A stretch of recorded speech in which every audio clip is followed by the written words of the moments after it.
दोस्तों, इस दुनिया में 3 जगह ऐसी हैं जहां पर हम सबको जाना चाहिए। आप गांव में रहते हैं या शहर में, आप आदमी हैं या औरत, आप लड़के हैं या लड़की, या आप बूढ़े हैं या जवान हैं, लेकिन इन 3 जगह हम सबको जाना चाहिए। यदि इन 3 जगह पर हम सब गए तो हमारी जिंदगी बदल सकती है। आप सोच भी नहीं सकते कि आपकी जिंदगी में क्या क्या चीजें बदल सकती हैं, लेकिन अभी से, आज से इन 3 जगह पर अगर आप नहीं जाते हैं तो आपको जाना जरूर चाहिए। वो 3 जगह हैं। पहला आता है जिसे आप कहते हैं कि आपको जिम जाना चाहिए, और दूसरा आता है कि आपको लाइब्रेरी जाना चाहिए, और तीसरा आता है कि आपको मंदिर जाना चाहिए। आप कहेंगे साहब ये ऐसा क्यों बात कर रहे हैं, मुझे जिम जाने का टाइम नहीं है, मैं जिम नहीं जा सकता। मैं लाइब्रेरी क्यों जाऊं, क्योंकि मैं तो बिजनेस करता हूं, मुझे लाइब्रेरी जाकर मुझे बुक्स पढ़कर क्या मिलेगा। और मैं मंदिर नहीं जाना चाहता, मेरे पास टाइम नहीं है, मैं भगवान के पास जाकर क्या करूंगा। तो फिर मैं इसका आपको तर्क देता हूं, मैं इसके प्रमाण देता हूं कि आपको इन 3 जगह पर क्यों जाना चाहिए। लेकिन मैं पहले मंदिर के लिए क्लियर कर दूं कि मंदिर का मतलब केवल मंदिर नहीं है। मंदिर का मतलब है कि आप चर्च जाते हैं तो चर्च जाइए, आप मस्जिद जाते हैं तो मस्जिद जाइए, आप गुरुद्वारा जाते हैं तो आप गुरुद्वारा जाइए, और आप यदि मंदिर जाते हैं तो आप मंदिर जाइए। आपका जो भी इष्ट है, आप जिसे भगवान मानते हैं, आपको उनके पास जाना चाहिए। लेकिन मैं पहले शुरुआत करूंगा जिम से, उसके बाद जाऊंगा लाइब्रेरी पर, और उसके बाद जाऊंगा मैं मंदिर के पर। तो मुझे जिम क्यों जाना है? आप कहेंगे कि साहब जिम जाने से मुझे मसल्स नहीं बनाना है, लेकिन यहां पर जिम जाने का मतलब केवल जिम जाना नहीं है। जिम जाने का मतलब है कि आपको हेल्थ के लिए काम करना है, आपको शक्तिशाली बनना है, आपको फिजिकली और मेंटली फिट होना है। तो उसके लिए आप जिम जाएं, या उसके लिए आप योग करें, या आप दौड़ने जाएं, या आप सुबह मॉर्निंग वॉक पर जाएं, आप कुछ भी फिजिकल एक्सरसाइज करें। आप कभी हॉस्पिटल जाइएगा, हॉस्पिटल जाएंगे, या कभी आपके घर में किसी की तबीयत खराब हुई होगी, तब आपको पता चलेगा कि लोग टीबी के शिकार हैं, लोगों को कैंसर हो रहा है, लोगों को थायराइड हो रहा है, लोगों को स्ट्रेस हो रहा है, लोगों को हाई बीपी हो रहा है, बल्कि आपके और मेरे घर में भी ऐसे पेशेंट होंगे। और उसका आपको रीजन पता है? उसका रीजन यह है कि हमने शरीर के ऊपर और हमने मन के ऊपर काम करना छोड़ दिया है। हम पैसे के पीछे, हम काम के पीछे, हम और चीजों के पीछे भाग रहे हैं, लेकिन अपने शरीर को हमने छोड़ दिया है। हमें शरीर की याद तो तब आती है जब उस शरीर में कुछ दुख रहा होता है, उस शरीर में कुछ तकलीफ हो रही होती है, तब हमें उस शरीर की याद आती है, और तब हम कहते हैं अरे मुझे योग करना है, अरे मुझे जिम जाना है, अरे मुझे कहीं ना कहीं कुछ फिजिकल वर्कआउट करना है। लेकिन जैसे ही वो दर्द दूर हुआ, जैसे ही वो बीमारी दूर हुई, और फिर आप भूल जाते हैं कि चलो देखेंगे कभी, अब जिम जाऊंगा, मैं योग करूंगा नहीं, मैं योग कर रहा हूं। आज से, अभी से आप योग करना, आप जिम जाना, आप फिजिकल वर्कआउट करना, एक्सरसाइज करना, या जो भी कुछ आप कर सकते हैं अपने शरीर के लिए और अपने मन के लिए, वो आपको करना है। अब इस जिम जाकर मैंने जिम का अर्थ बता दिया योग, जिम का अर्थ बता दिया दौड़ना, जिम का अर्थ बता दिया टहलने जाना। जिम का अर्थ केवल और केवल मशीनों से नहीं है। अब इस जिम जाने से क्या होगा? इस जिम जाने से यह होगा कि आपको स्वास्थ्य मिलेगा, और स्वास्थ्य मिलेगा तो, लेकिन इसके साथ मैं और एक चीज लिख देता हूं कि आपको जिम जाने से, आपको योग करने से, आपको दौड़ने से आपको एनर्जी मिलेगी, आपको हेल्थ मिलेगी, आप शक्तिशाली बनेंगे। शक्तिशाली का मतलब ये नहीं कि अरे मैं 5 लोगों को मार सकता हूं, मैं बिल्कुल, मेरी बाइसेप्स, मेरी ट्राइसेप्स, ये नहीं।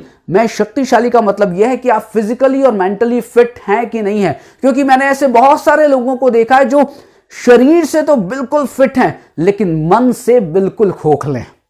इसलिए मैंने कहा कि आप में जिम, आप में योग क्या करेगा? वो आप में एनर्जी देगा।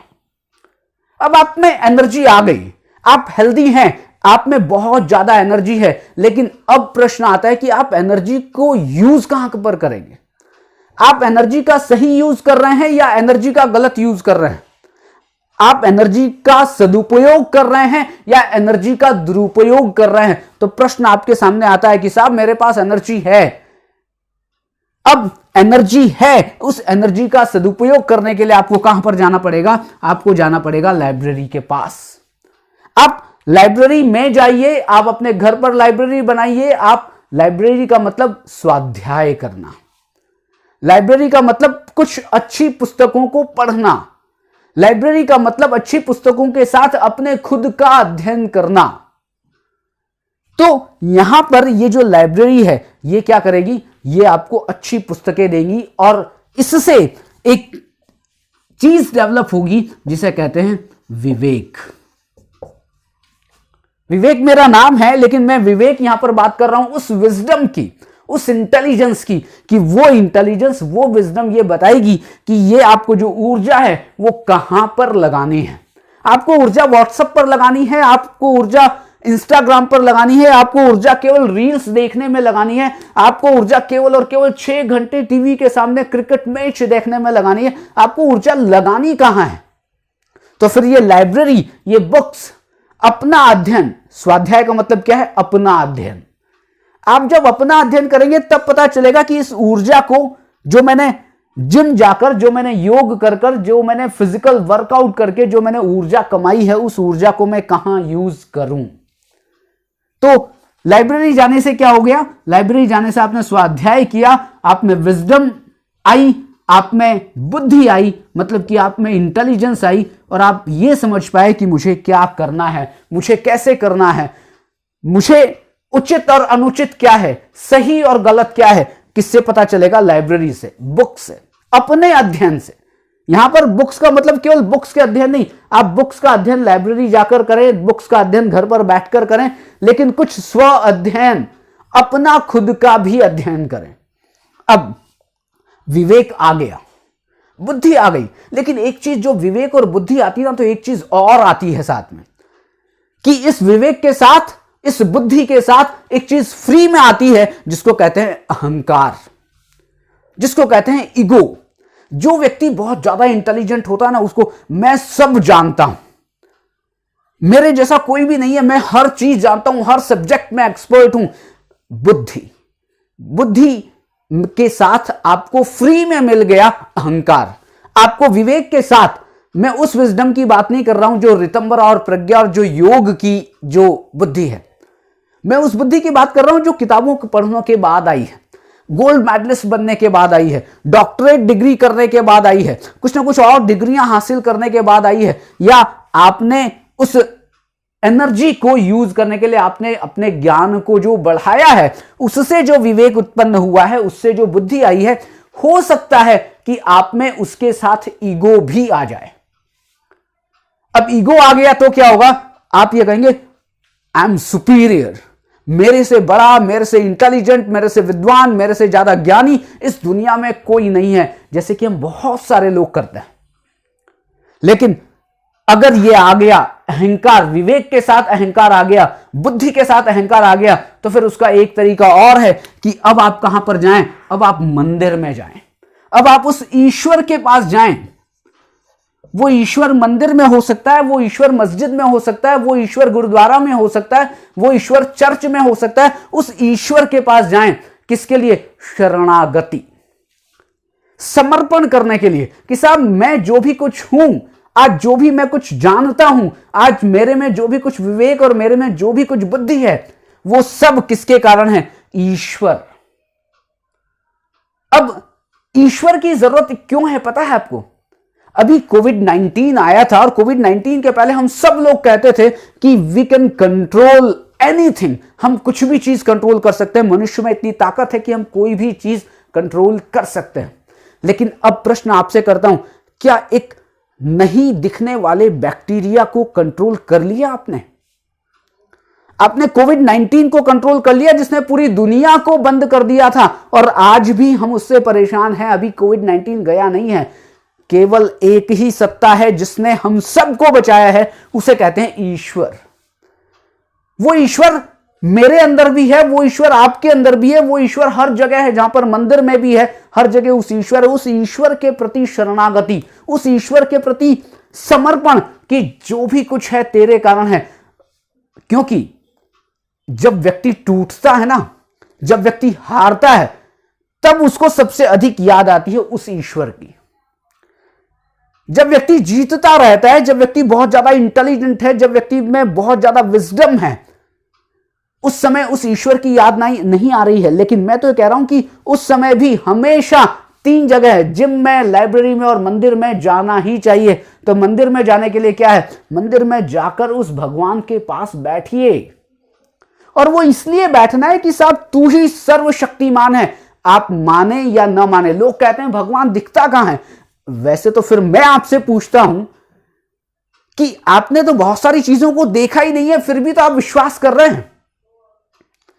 तो जब आप उन चीजों पर विश्वास कर रहे हैं जिनको आपने देखा नहीं है, लेकिन उस शक्ति जो ईश्वर के रूप में है, उसके तो साक्षात दर्शन हो सकते हैं, उसके तो कहीं ना कहीं हमें उसका एहसास होता है। तो फिर हम उस ईश्वर को हम क्यों ना माने? उस ईश्वर के पास जाएं, उस ईश्वर के प्रति शरणागति करें, उस ईश्वर के प्रति हम बिल्कुल बिल्कुल बिल्कुल बिल्कुल बिल्कुल समर्पित हो जाएं, और फिर आप देखें आप में घमंड नहीं होगा। आप बहुत ज्यादा इंटेलिजेंट होंगे, आप में घमंड बिल्कुल नहीं होगा। आप में बहुत ज्यादा ऊर्जा होगी, लेकिन उसका सही सदुपयोग करेंगे। और आप में बहुत ज्यादा ऊर्जा होगी, फिर भी आप कहेंगे कि यह ऊर्जा मेरे कारण नहीं है, यह ऊर्जा उस ईश्वर के कारण है, जिसके कारण आज विवेक आपसे बात कर रहा है। आज हम सब एक दूसरे से बात कर रहे हैं। बस इसलिए मैं कहता हूं 3 जगह, एक आप जिम जाएं, दूसरा आप लाइब्रेरी जाएं, तीसरा आप मंदिर जाएं। और अब मैं इसको इस तरह से कहता हूं कि जिम जाने से, योग करने से क्या होगा? इस जिम जाने और योग करने से होगा तप। आप शरीर के स्तर पर तप करेंगे। और लाइब्रेरी जाएंगे तो क्या होगा? लाइब्रेरी जाएंगे तो सबसे बड़ी चीज होगी जिसे हम कहते हैं स्वाध्याय। स्व का अध्ययन किया जाएगा, पुस्तकों का अध्ययन किया जाएगा। और तीसरी चीज, जब आप ईश्वर के पास जाएंगे, उस मंदिर में जाएंगे, तो इसको हम कह सकते हैं ईश्वर प्रणिधान, जिसको आप कह सकते हैं कि आप समर्पण। ये 3 चीजें हमारे सबके लिए बहुत जरूरी है। आप साइंटिस्ट हैं तो, आप मेडिकल डॉक्टर हैं तो, आप एक आर्टिस्ट हैं तो, आप एक टीचर हैं तो, आप कोई भी हैं, आप किसी भी प्रोफेशन में हैं, लेकिन ये तप करना बहुत जरूरी है, स्वाध्याय करना बड़ा जरूरी है। और ईश्वर प्रणिधान कि भाई साहब मैं जो भी कुछ हूं, केवल और केवल उस ईश्वर के कारण हूं, उस शक्ति के कारण हूं जो दिखाई नहीं देती, लेकिन मुझे महसूस होती है। तो आज के लिए इतना ही। अगर आपको ये टॉपिक अच्छा लगा हो तो फिर आप लोगों के साथ शेयर करिए, लोगों के साथ बात करिए कि उनको कहां जाना है। केवल 3 जगह, आप जिम जाएं मतलब कि फिजिकल वर्कआउट करें, आप लाइब्रेरी जाएं मतलब कि स्वाध्याय करें, और तीसरा आप मंदिर जाएं मतलब कि आप उस ईश्वर के पास बैठें जिस ईश्वर ने हम सबको और इस पूरी दुनिया को बनाया है। क्योंकि ईश्वर कभी भी घटिया सामान नहीं बनाता, हम ऐसे सामान हैं जो बहुत अमूल्य हैं। इसलिए आज इस टॉपिक पर अब मैं यहीं पर अपनी बात को विराम देता हूं। कल फिर मिलने वाला हूं एक नए और बहुत ही ऊर्जा के साथ, नए टॉपिक के साथ। Thank you very much.